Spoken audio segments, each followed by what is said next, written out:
Hi අතුගල හැන්ලුම් YouTube channel එකට ඔයාලා සාදරයෙන් පිළිගන්නවා. ඉතින් යාළුවනේ කොහොමද? මම ඉතින් සතියක් තිස්සේ හිටියේ නැහැ. ඉතින් වැඩ ගොඩක් අතපසු වෙලා තියෙන්නේ. ඒ වුණාට මම ලොකු දෙයක් ඉගෙන ගත්තා.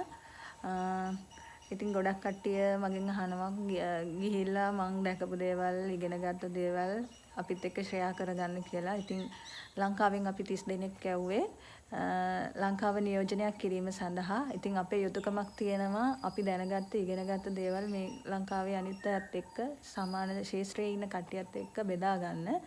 ඉතින් මං හිතුවා මගේ YouTube channel එකේ මං ඉගෙනගත්ත දේවල් කෙටියෙන් මට පුළුවන් විදිහට දාන්න.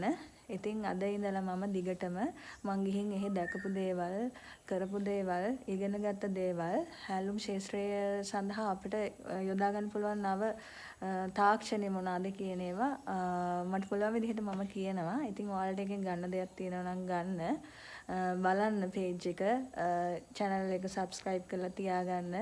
මොකද වියකී යන කර්මාන්තයක් පේශ කර්මාන්තය කියන්නේ මම ඉගෙන ගන්නවත් මම YouTube එකේ හෙව්වට මට පැහැදිලි විස්තරයක් කොහෙන්වත් හොයාගන්න බැරි වුණා. ඉතින් ඒක හින්දා මම මේ channel එකක් පටන් ගන්න තීරණය කළේ. තව ඉගෙන ගන්න කෙනෙක් ඉන්නවා නම් මේ දෙයින් මොනවාම හරි පොඩි දෙයක් ඉගෙන ගත්තොත් ඒක තමයි මගේ සතුට. මොකද මගේ තරුණ වයසට මම ආසයි තව තරුණ පිරිසක් මේකට බඳවාගෙන මේකට යොදවගෙන කර්මාන්තයේ යට යන්න නොදී ඒක ඉහළට ගන්න. අනික ඉන්දියාවට සාපේක්ෂව බලනකොට ලංකාවේ ඉන්නේ පේශ කර්මාන්තයේ හරීම පහළ තැනක ඉන්නේ. මොකද අපි එදා ඉඳන් පාවිච්චි කරන මැෂින් තමයි තාම අපි පාවිච්චි කරන්නේ. සුළු ප්‍රමාණයක් ඇති අලුත් තාක්ෂණයට හදපු ඒවා ඒවත් ක්‍රියාත්මක වෙන්නේ නැති තත්ත්වයක තියෙන මම දැකපු තැන්වල. ඉතින් යාළුවනේ ඔයාලටත් වැදගත් වෙයි කියලා හිතෙනවා නම් එන්න අපිත් එක්ක එකතු වෙන්න. මේ ට්‍රේනින් එක ගැන අපිට මුලින්ම දැනුම් දුන්නාට පස්සේ ඉස්සෙල්ලාම කරන්න තිබුණේ වීසා ගහන්න. ඉතින් මම මේ යන්නේ ඉන්දියා හයි කමිෂනර් එකට වීසා ගහගන්න. ඉතින් ගෝල්ඩ් ෆේස් එක ගාව බස් වලට බැලලා මේ යන ගමන් ෆොටෝස් දෙකකුත් දෙන්න කියලා තිබුණා. ඒකත් අරගෙන ඉතින් ගියා. ඔන්න ඉතින් මම මග බලාගෙන හිටපු දවස ආවා. වීසා ගැහුවෙන් පස්සේ අපිට මේ ටිකට් ඉෂුව කරා, ඩේට් එක කිව්වා. ඉතින් පාන්දර 3ට තමයි ෆ්ලයිට් එක තියෙන්නේ. ඉතින් ඊට පැය 3කට කලින් අපි එයාපෝට් එකට යන ගමන් තමයි මේ ඉන්නේ. ඉතින් ලංකාව නියෝජනය කරමින් අපි 30 දෙනෙක් තමයි සිලෙක්ට් වෙලා හිටියේ. ඉතින් එයාපෝට් එකේදී අපි 30 දෙනාම එකට හම්බ වුණා. හම්බ වෙලා එතනින් අපිට පොඩි ටැග් එකක් දුන්නා කණ්ඩායම අඳුන ගන්න පුළුවන් වෙන්න. ඉතින් 30 දෙනාම එතනින් එකතු වෙලා තමයි ඇතුළට ගියේ. ඉතින් කට්ටියටම සමු දීලා මගේ ට්‍රේනින් එකට යන්න මම පිටත් වුණා. ඉතින් යාළුවනේ මේ මගේ පළවෙනි අත්දැකීම. ෆ්ලයිට් එක මම ඊට කලින් ගිහිල්ලා නැහැ. චූටි බයකුත් තියෙනවා. ඇතුලේ මොන වගේ වැඩ කරගන්න තියෙනවද කියන දන්නේ නැති නිසා. ඉතින් අපි 30 දෙනෙක් හිටපු හින්දා ගැටලුවක් නැතුව යන්න පුළුවන් වුණා. කට්ටියම ඉතින් එදා අඳුනගත්තා වුණාට අපි ගොඩක් කල් ඉඳන් දන්නවා වගේ ඔක්කොම එකා වගේ එකිනෙකාට උදව් කරගෙන ඉතින් අපේ ගමන යන්න අපි පිටත් වුණා. අපිට ෆ්ලයිට් එක 3ට විතර තිබුණේ. ඇතුළට ගිහිල්ලා බෑග්ස් චෙක් කරලා පාස්පෝර්ට් ටිකට් ඔක්කොම චෙක් කරලා ඉතින් අපි වාඩි වෙලා හිටිය පැයක් විතර. ඉතින් ෆ්ලයිට් එකට නගින වෙලාව වොන්න ආවා. ඊට පස්සේ අපි ඔක්කොම ෆ්ලයිට් එක ඇතුළට ගියා. ඉතින් ඒ වෙලේ පාන්දර නිසා කළුවරයි. ඉතින් ඇතුළට ගිහින් මම්මගේ ෂීට් එක හොයාගෙන වාඩි වුණා. මැද ෂීට් එකක් තමයි මට හම්බ වුණේ. ඉතින් ජනේලයක් ඇයිනේ යන්න ආස වුණත් හම්බුනේ මැද ෂීට් එකක්. ඉතින් එළිය බැලුවට එළිය ලොකුවට පේන්නේ නැහැ. පාන්දර නිසා චූටි ලයිට් එකක් විතරක් පහලින් පෙනුණා. චූටි දේත් ඉතින් මං කියනවා මේක මගේ පළවෙනි අත්දැකීම හින්දා. ඉතින් මට මේ ගමන මහා ලොකු දෙයක්. මොකද මුලින් මං ගිහින්න නැති නිසා. ඉතින් මං ජනේලෙන් එළිය බලාගෙන ගියා. මුකුත් හරියට පෙනුනේ නැති වුණාට පහළ චූටි තරු වගේ පේන ලයිට් එළි මාර ලස්සනයි. ලංකාව උඩ ඉඳලා ගුවනින් බලන්න පුළුවන් වෙන අවස්ථාවක්. තව එළිය චුට්ටක් තිබුණා නම් හොඳයි කියලා මට හිතුණා. ඉන්දියාවට යන්න ඉතින් එයාපෝට් දෙකකින් මාරු වෙන්න අපිට තිබුණා.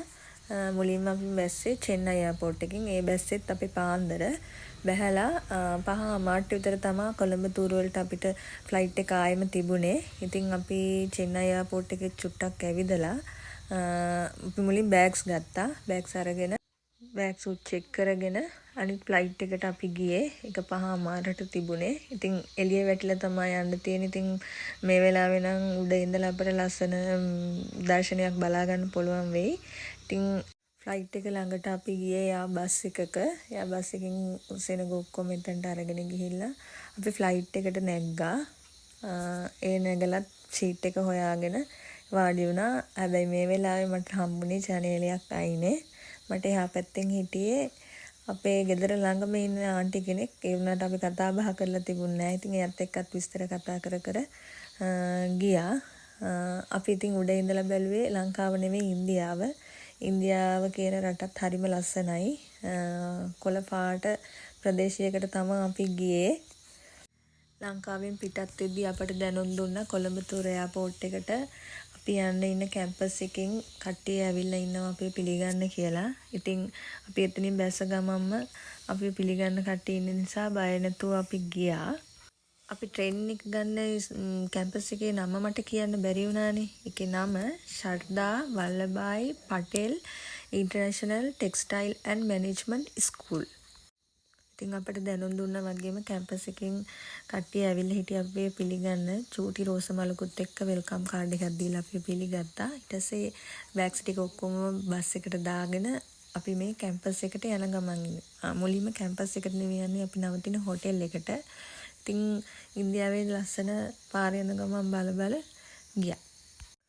දවස් 5 ට්‍රේනින් එකට අපිට ටයිම් ටේබල් එකක් ලංකාවේ පිටත් වෙනකොටම දීලා තිබුණේ. ඒ ටයිම් ටේබල් එක තමයි අපි වැඩ කරන්නේ. ඉතින් අපි තව උදේ කෑම අරගෙන නැහැ. අපිට මුලින්ම තියෙන ගිහින් උදේ කෑම ගන්න. උදේ කෑම වේලත් අපි ලංකාවේට වඩා ගොඩාක් වෙනස් විදිහකට තමයි ගත්තේ. ඉතින් මේ තියෙන්නේ අපි නැවතුණු හෝටල් එක. බෑග්ස් ටික සේරම තියලා අපිට රූම් එකක් දුන්නා. ඒකේ දින්න ගන්න ඉන්නවා. මගෙත් එක්ක හිටපු අක්කා මාතර. කෑමෙන් පස්සේ පොඩි රෙස්ට් එකක් අරගෙන අපි ටෙම්පල් එකක් බලන්න එක්කන් යනවා කියලා කිව්වා. ඒ දෙමළ ජාතිකයන් ජීවත් වෙන නගරයක ටෙම්පල් එකක් තියෙනවද කියලා අපි හිතුවා. එයා ටෙම්පල් එක විදිහට අදහස් කරලා තියෙන කෝවිල. මේක පෞරාණික කෝවිලක්. චෝල අධිරාජ්‍ය සමයේ ඉඳලා තියෙන කෝවිලක්. ඉතින් මේකේ ගෘහ නිර්මාණ ශිල්පය, කැටයම්, වර්ණ සියල්ලම හරිම ලස්සනයි. ඉතින් ඒකත් වැඳ පුදාගෙන අපි කෙලින්ම පිටත් උනේ රෑ කෑමට. ඉතින් රෑ කෑමත් ඉන්දියානු රෙසිපීස් තමයි දැන් දිගටම තියෙන්නේ. ලංකාවට වඩා ගොඩක් වෙනස් කෑම රටාව. ඉතින් රෑ කෑම කාලා අපි කෙලින්ම ආයි හෝටල් එකට පිටත් වෙන්නේ. ඉතින් හෙට දවසින් අපි ආයි හම්බ වෙමු. අතුගල හැන්ලුම් YouTube channel එකත් එක්ක රැඳිලා ඉන්න. good night.